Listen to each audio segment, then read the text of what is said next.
Hello friends, welcome to my YouTube channel. இன்னைக்கு நம்ம சேனல்ல சுஜாதா சார் எழுதின இந்த நாவலை பத்தி தான் பார்க்க போறோம். இது 1992ல சுஜாதா சார் ஆனந்த விகடன்ல தொடர்கதையா எழுதியிருப்பாரு. அந்த காலத்துல மிகவும் வரவேற்பை பெற்ற நாவல்.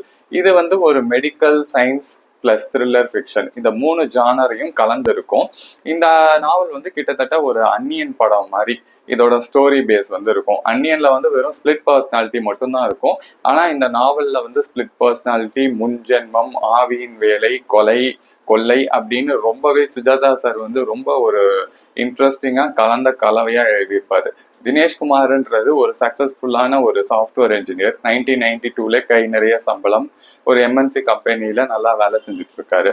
அவருக்கு திடீர்னு ஆள் மனசுல இருந்து ஒரு பேச்சு குரல் கேக்குது. அது எப்படி எப்படி அவர் வாழ்க்கைய மாத்துது அப்படின்றதுதான் இந்த நாவல்.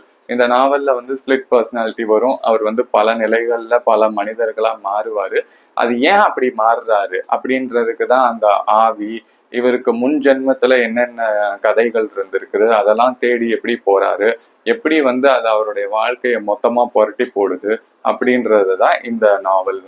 கண்டிப்பா படிச்சு பாருங்க. அன்னியன் படத்தோட இது ரொம்ப இன்ட்ரெஸ்டிங்கா இருக்கும். தேங்க்ஸ் ஃபார் வாட்சிங். பை.